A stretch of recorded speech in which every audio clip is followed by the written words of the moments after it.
আমার বোর্ড ছিল 6 নম্বর বোর্ড।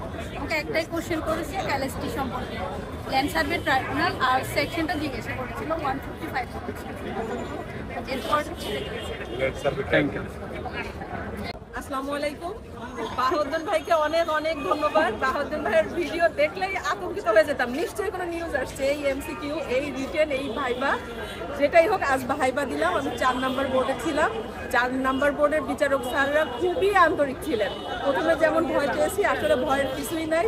স্যাররা ঢোকা মাত্র আমাকে জিজ্ঞেস করলেন আপনি এ পেশায় কেন আসছেন। পরে আমি স্যারদেরকে বললাম যে স্যার আমার হাজব্যান্ড অ্যাডভোকেট, ওনার দেখেই আমি উৎসাহিত হয়েছি এবং আমাদের ইচ্ছা আমৃত্যু আমরা এই প্রফেশনে একসাথে থাকতে চাই। শুনে স্যাররা তো খুব খুশি, হাসলেন, বললেন আপনার হাজব্যান্ড অনেক হৃদয়বান, আমরা হলে তো নিয়ে আসতাম না ওয়াইফকে, শেষে না মামলা খেয়ে ফেলি। বুঝছেন তো ব্যাপারটা? আর পরে হাসছি, বলে যে দুজন একসাথে যখন আপনারা চেম্বার করবেন টাকা নেবেন নাকি ছেড়ে দিবেন। আমি বলছি না স্যার, স্যার নিব। বলছে হ্যাঁ হ্যাঁ নেবেন। আমি বলছি ঠিক আছে স্যার, আমি এখনও তার কাজে হেল্প করি, ড্রাফটিং করে দিই, বিনিময়ে টাকা নিয়ে নিই। বলে ওকে, আসেন তাহলে প্র্যাকটিস করেন, ভালো থাকেন। Thank you. সাইফুল ইসলাম, আমি খুলনা বার অ্যাসোসিয়েশন থেকে আসছি।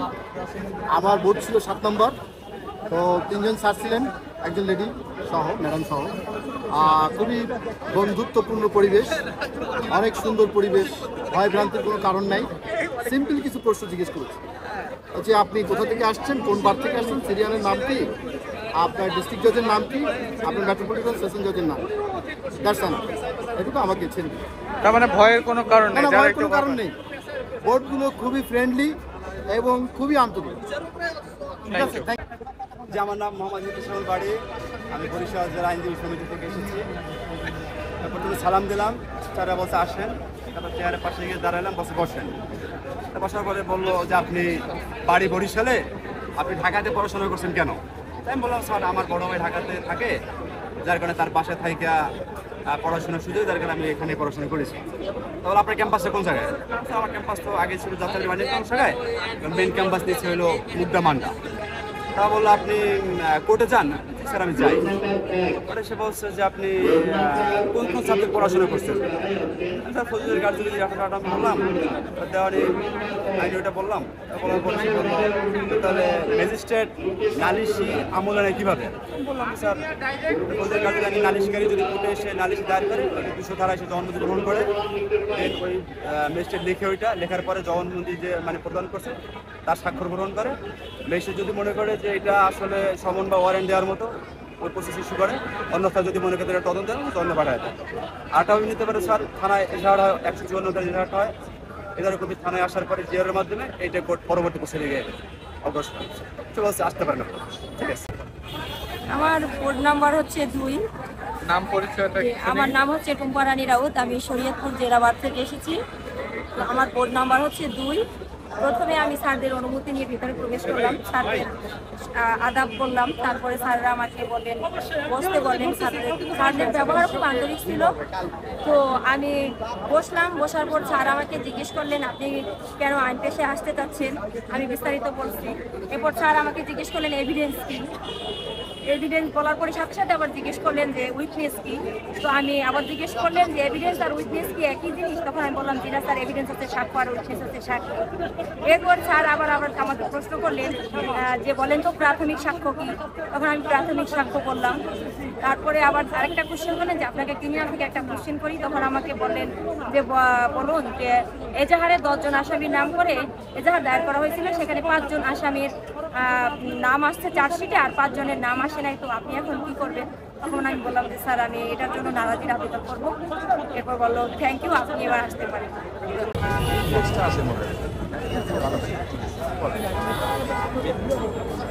অভিজ্ঞতাটা আপনার? আমার নাম জেসমিন জেবা, আমি রাজশাহী বিশ্ববিদ্যালয় থেকে পড়াশোনা করেছি। আজকে বোর্ড 6-এ আমার ভাইবা ছিল। খুবই রিল্যাক্স ছিল, খুব কোঅপারেটিভ, তেমন কিছুই জিজ্ঞেস করেনি। নাম কি, বাসা কোথায়, প্র্যাকটিস করবো কিনা, এটুকু জিজ্ঞেস করেছে। আর আমাকে আমার সিনিয়র নাম জিজ্ঞেস করেছে, তো আমি একটা ভুল করেছি, লার্নেট বলি নাই। তখন বলছে যে ঠিক করে বলেন। আমি ভাবছি যে মোহাম্মদ বাদ দিয়েছে হয়তো। পরে বললো যে লার্নেট বলতে হবে। আমি সরি বললাম আর বললো যে নিয়মিত কোর্টে যাবেন, ঠিকঠাক প্র্যাকটিস করবেন, এতটুকুই। আর ডায়েরি দেখিলে এটা আমার আফসোস, কারণ আমি কষ্ট করে লিখেছি। আচ্ছা, রেজওয়ান কবির, খুলনা বার অ্যাসোসিয়েশন থেকে এসেছি। আমার 6 নম্বর বোর্ডে 23 নম্বর সিরিয়ালে ভাইভা ছিল। এইমাত্র আমি ভাইভা দিয়ে আসলাম। আমি প্রথমে স্যারদের অনুমতি নিয়ে রুমের ভিতর প্রবেশ করলাম। প্রবেশ করে স্যারকে সালাম দিলাম। দেওয়ার পরে স্যাররা আমার বসতে বললো। আমি বসলাম। বসার পরে স্যাররা বলছে যে আপনার সিনিয়র কোন সাইডে প্র্যাকটিস করেন? বললাম স্যার উভয় সাইডে প্র্যাকটিস করেন। তা বললো যে আপনি সিনিয়রের সঙ্গে থেকে থেকে কী কী মামলা করছেন? তা বললাম স্যার ঘোষণামূলক মামলা করছি, বাটোয়ারানি 4 ধারায় বাটোয়ারা প্লাস প্রিভেনশন। তা বললো যে ওখানে ইংলিশে কী বলা আছে? আমি বললাম যে স্যার ওইখানে বলা আছে যে ডুয়েলিং হাউস। আরও কিছু কথা ছিল ওইখানে, আমি বিষয় বলতে পারিনি, সেটা স্যার আমাকে ক্লিয়ার করলো। তারপরে আর একজন ছিল পাশে, স্যার জিজ্ঞেস করলো যে সিপিসি এর ইংলিশ মিনিং বলেন। বললাম দি কোড অফ সিভিল প্রসিডিউর। বলো কত সালের আইন? আমি বললাম স্যার 1960 সালের আইন। তারপর বললো কন্ট্রাক্ট চুক্তি আইন কত সালের? আমি বললাম স্যার আসলে তো এই মুহূর্তে মনে নাই স্যার, আমি ভুলে গেছি স্যার। তা বললো ঠিক আছে যান, ভালোভাবে প্র্যাকটিস করি। সালাম দিয়ে বেরিয়েছিলাম। অভিনন্দন আপনার। আমি শাকিব লস্কর, আমার বার হচ্ছে খুলনা বার অ্যাসোসিয়েশন। আজকে ভাইভা ছিল আমার 6 নম্বর বোর্ডে। আমাকে স্যার ফার্স্টে গেলে আমাকে স্যার জিজ্ঞেস করতেছে যে কোন ইউনিভার্সিটি? Sir Bangladesh university. কত ফার্স্ট ব্যাচ? হয়তো বা শুনে নাই, ফার্স্ট ব্যাচ না স্যার 45 ব্যাচ। এরা বলতেছে যে তুমি এমসিকিউতে কত আপনি এমসিকিউতে কত পাইতে পারেন? স্যার 73.75 স্যার হতে পারে স্যার, আমি শিওর না স্যার। বলতেছে কোন সাইডে ইচ্ছা? স্যার ক্রিমিনাল সাইডে। সবাই যদি ক্রিমিনাল সাইডে যায়, সিভিল সাইডে কে যাবে? এবার বলতেছে যে কোন সিনিয়র সাথে কোন কোন মামলায় গেছে? স্যার তাই নেগোসিয়েবল ইনস্ট্রুমেন্ট একটা এইটা গেছি, এই মামলাগুলোতে গেছি। তারপর হচ্ছে 406, 420, মারামারি 323, 324, 25। এবারে বলছে 406 আর 420 বেলেবল নাকি নন বেলেবল? এবার আমি থতমত হয়েছি, আমি অত ই করে না, স্যার মনে হয় বেলেবল স্যার, ঠিক মতো বলেন স্যার। সরি স্যার বরঞ্চ প্রতারণার সংখ্যা কত আছে? স্যার 415। চুরির সংখ্যা 378। স্যার বলতো ডাকাতির সংখ্যা কত আছে? স্যার 391। এবারে বলতেছে যে ডাকাতির শাস্তি কথা বলছে 395। এবারে বলতেছে যে এখন স্যার উঠতে বলছে সিবিসির 104-এ কি আছে? আমার মনে আছে যে 96 থেকে 107 হচ্ছেন আপিল। স্যার আপিল আছে, আপিল কি ডিগ্রির বিরুদ্ধে আপিল নাকি আদেশের বিরুদ্ধে আপিল? স্যার 43 যেহেতু আদেশের বিরুদ্ধে না না না এটা আদেশের বিরুদ্ধে। এখন স্যার বলতে যান। এবার এখন স্যার বলতেছে ভালো করে পড়ালেখা করো। Thank you. যখন ঢোকার সালাম দিয়ে ঢুকছি, আমাকে বসতে বললো। পরে আমাকে জিজ্ঞেস করলেন যে আপনার সিনিয়র নাম কি? বললাম। পরে বললেন এখন আপনি তাহলে কি করেন, এখন কি করতেছেন? আমি বললাম স্যার আমি এখন ইনকাম ট্যাক্সের প্র্যাকটিস করি। পরে বললো যে তাহলে ইনকাম ট্যাক্সে যদি প্র্যাকটিস করেন তাহলে আপনি তো অ্যাডভোকেটের দরকার না, ইনকাম ট্যাক্স তো ভালো জায়গা। আমি বললাম স্যার না, ইনকাম ট্যাক্সের সাথে স্যার অ্যাডভোকেটের দরকার আছে। আমাদের তো সিভিল অনেক সময় রিট বা রেফারেন্সের মামলাগুলোকে তো লাগে, একটা সাথে এটা সম্পর্কিত। পরে বললো যে তাহলে আপনার তো আমি তাহলে একটা কাস্টম থেকে কোশ্চেন করি। তা বললাম কাস্টমসের কাজ করি না, আমি ট্যাক্স শুধু। বলতে ট্যাক্স ঠিক আছে, ট্যাক্স থেকে করি। পরে ট্যাক্স থেকে বললো যে একটা ফাইল রিওপেন হয় কতদিন, মানে একটা ফাইল কতদিন পর্যন্ত ব্যাগে যেতে পারে অফিসার? আমি বললাম স্যার সর্বোচ্চ 6 বছর পর্যন্ত এটা রিওপেন করতে পারে, তারপরে পারে না। আর এটার ক্ষেত্রে 2 বছর। পরে বলছে ঠিক আছে। হ্যাঁ, তারপর বললো তাহলে আপনাকে সিভিল ক্রিমিনাল কোনো কোশ্চেন করি। তখন আর একবার বললো যে স্যার উনি তো যেহেতু এই লাইনের লোক না, ওনাকে সিভিল ক্রিমিনাল কোশ্চেন করেন না, উনি পারবে না। আমি স্যার চেষ্টা করবো বলেন। পরে বললো যে তাহলে আপনি সিভিল ক্রিমিনাল, আপনি কি স্পেসিফিক একটা নাম শুনছেন? বললাম জি স্যার।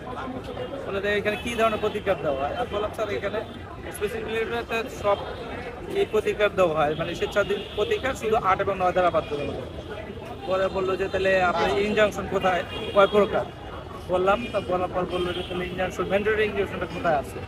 আমি বললাম, তখন কনফিউজ হয়ে গেলাম। বললাম সম্ভবত 54। পরে বলে আচ্ছা সেখানে। পরে বলছে ঠিক আছে। আমার নাম সিরাজুল ইসলাম। আমি একটু আগেই ভাইভা দিয়ে বের হয়েছি। ইনশাআল্লাহ আলহামদুলিল্লাহ ভাইভা অনেক ভালো হয়েছে।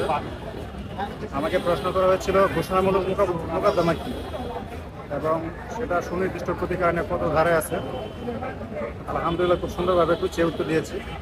তারপরে জিজ্ঞেস করছে আমাকে তামাদি আইন মূল মামলার ক্ষেত্রে প্রযোজ্য হয় কিনা। আমি বললাম যে না, হয় না। তারপরে বলছে যে তামাদি আইনে 5 ধারা কি আছে? আমি বললাম 5টি বিষয়। তারপরে ছেড়ে দিয়েছি ইনশাআল্লাহ। জি ভাই বলেন, নাম পরিচয়টা কি? আমি মোহাম্মদ সাজ্জাদ হোসেন সাকিব। আমি ঢাকা জেলা থেকে আর কি পরিকল্পনা ঢাকা বাদ থেকে পরীক্ষা দিয়েছি।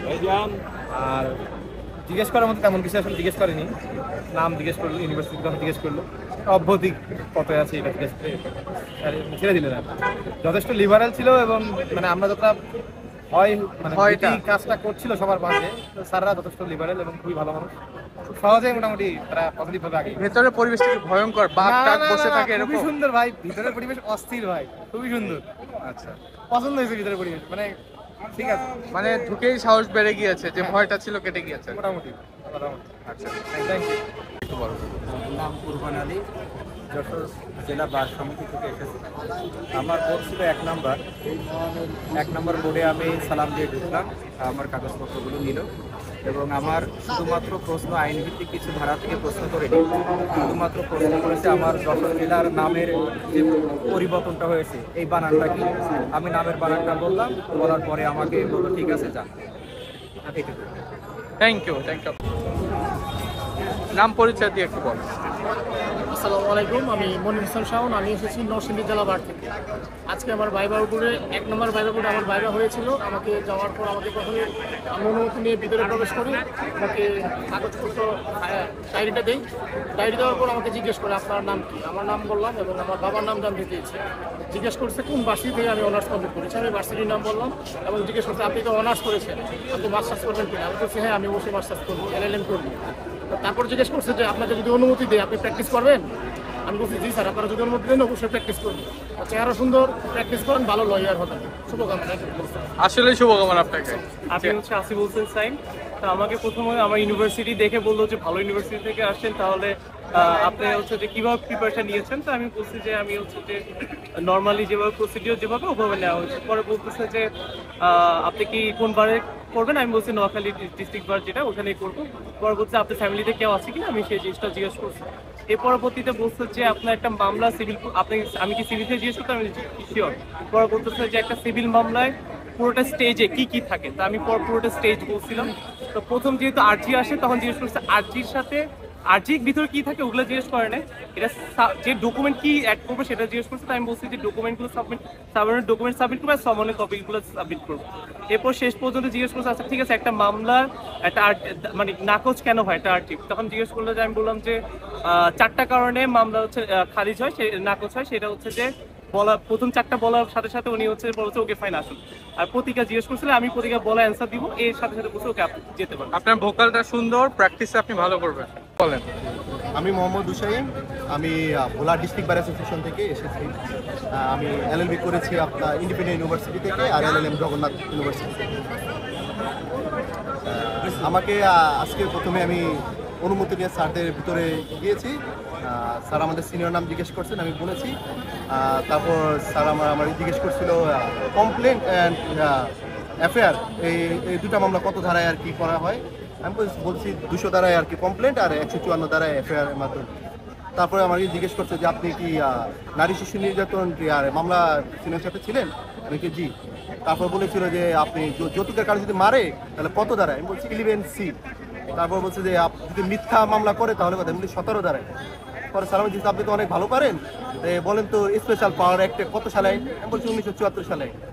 তো এটা কনভিক্ট করে কত ধারায়, ওটা তো আমার সচরাচর আইন না, আমার মনে নেই। তারপরে জিজ্ঞেস করতে আপিল করে কোথায়, এটা এই আইনের এটাও আমি পারি নাই। তারপরে স্যার জিজ্ঞেস করেছে তাহলে আপনি ক্রিমিনাল কি করেন। পরে আমি বলছি স্যার CRPC বা পেনাল কোড থেকে। তারপর পেনাল কোড থেকে স্যার জিজ্ঞেস করেছে যে কারো যদি ভয় দেখায় তাহলে আপনি কত ধারায় মামলা করবেন। 506 ধারায় অপরাধমূলক ভীতি প্রদর্শন। বলেছে যে ইংলিশ নামটা কি, মানে আমি নার্ভাসের কারণে ইংলিশ নামটা আর কি বলতে পারি নাই। তারপর আমাকে জিজ্ঞেস করেছে আপনার গ্রিভিয়াস আটাক আছে কোথায়। আমি প্রথমে বলেছি 325, বলছে না হয়নি। তোমার মধ্যে 320-এ, না আরো দূরে চলে গেছে। তার বলছে তাহলে তো সোজা করে বলি যে কারো যদি মারলো, যে কান কেটে নিল, মাথা ফাটে, তাহলে 326 ভাই এখন ঠিক আছে। পরে বলছে যে এগুলো সহজ জিনিস যদি না পারেন কিভাবে করবেন। তারপরে বলছে থ্যাংক ইউ করে বলেন। আমি প্রথমে সালাম দিয়ে রুমে ঢুকলাম। নাম পরিচয়। আমার নাম শাহিনুর রহমান, আমি ময়মনসিংহ যশোর থেকে আসছি। আমি প্রথমে সালাম দিয়ে রুমে ঢুকলাম। আমার কাগজগুলো অফিসার চেক করলেন। আমি বোর্ডে বসলাম কোনো অনুমতি নিয়ে। তারপর আমাকে বললো যে আপনি ময়মনসিংহ জজ করে যান, আপনার সিনিয়র নাম। আমি আমার সিনিয়র নাম বললাম, তারপর বলছে আপনি আপনার সিনিয়র কোন সাইডে মামলা গেছিলেন। আমি বলছি যে স্যার আমার সিনিয়র সিভিল মামলা হয়েছিল। উনি আমাকে কোশ্চেন করলেন যে সিভিল মামলা আপনি কোন সাইডে করতে চান। বলছি স্যার আমি আপনি যদি অনুমতি দেন আপনার, তাহলে ক্রিমিনাল সিভিল যেটাতে দেন আমি করতে চাই। তারপরে আমাকে বললেন যে এসআর একটা 8 ধারা। আমি বললাম এসআর একটা 8 ধারা হচ্ছে সুনির্দিষ্ট স্থাবর সম্পত্তি পুনরুদ্ধার। ওনারা আমাকে বললেন যে তাহলে এটা তামাদি কত। আমি বলছি যে 12 বছর। তারপরে বললেন যে আচ্ছা ঠিক আছে আপনি যান। আসসালামু আলাইকুম, আমি জান্নাতুন নাইম। আমি ঢাকা বার অ্যাসোসিয়েশন থেকে এসেছি। আমাকে প্রথমে জিজ্ঞেস করছে আপনার নাম কি, বলার পরে বলছে আপনার হোম রেসিডেন্ট কোথায়। পরে বললাম ঝিনেদা কালীগঞ্জ কোথায় বাসা। আপনি কি প্র্যাকটিস করবেন? আমি বললাম জি স্যার।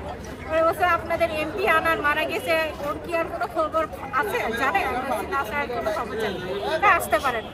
তারপরে সালাম দিয়ে চলে আসি। এটা বলেন। আমি শাকিল হাসান, ঢাকা বার অ্যাসোসিয়েশন। আমি ভাইবা বোর্ড 9 পরীক্ষা দিয়েছি, ভাইবা পরীক্ষা দিয়েছি। আমার ভাইবা পরীক্ষা অত্যন্ত ভালো হয়েছে।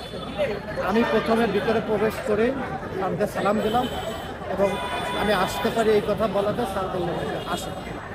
তখন আমি আমার কাগজপত্র জমা দিয়ে আমি আমার ডায়েরিটা আমার নিজের কাছেই রাখার পরে স্যার প্রশ্ন শুরু করলেন। স্যার প্রথমেই আমার যে প্রশ্নটা করলেন যে লিখিত জবাব কীভাবে সংশোধন করবে। আমি স্যারের উত্তর ছিলাম স্যার লিখিত জবাব 6 আদেশের 17 বিধি অনুযায়ী সংশোধন করে। স্যার বললেন যে গুড।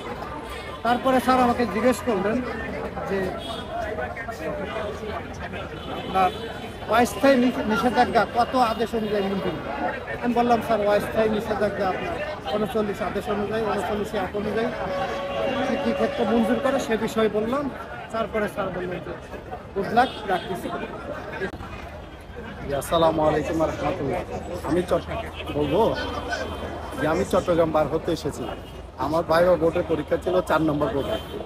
আমি ওই রুমে প্রবেশ করা মাত্র স্যারকে সালাম দিয়ে প্রবেশ করলাম এবং মাননীয় বিচারপতিগণ অনেক আন্তরিক এবং ওনারা আমাকে অনেক সহযোগিতা করেছে। বলেছে আপনি কোর্টবার থেকে আসছেন, এই বলার পর বলছে যে আপনি সিনিয়র সাথে কোর্টে কোন দিকে প্র্যাকটিস করেন। আমি বলছি আমি ক্রিমিনালের দিকে। যে মাদকের মামলায় গেছেন কখনো? জি না স্যার, আমার যাওয়া হয় না। কোন ধরনের মামলাতে আপনি গিয়েছিলেন? আমি বলাতে উনি এটা বলাতে আমি বলছি স্যার আমি এনআই অ্যাক্টের মামলায় গেছিলাম। তো ওইটা কীভাবে করা হয়? আমি বলছি স্যার আর্জির মাধ্যমে করা হয়, প্রসেসগুলো করে সিনিয়র মাধ্যমে। দেন ওইটা 200 দ্বারা জবানবন্দি নেওয়ার পরে ম্যাজিস্ট্রেট আদালত ওনাকে আসামিকে সমন দিয়েছিল। আসতে পারেন, এইটুকু বলবো। Thank you.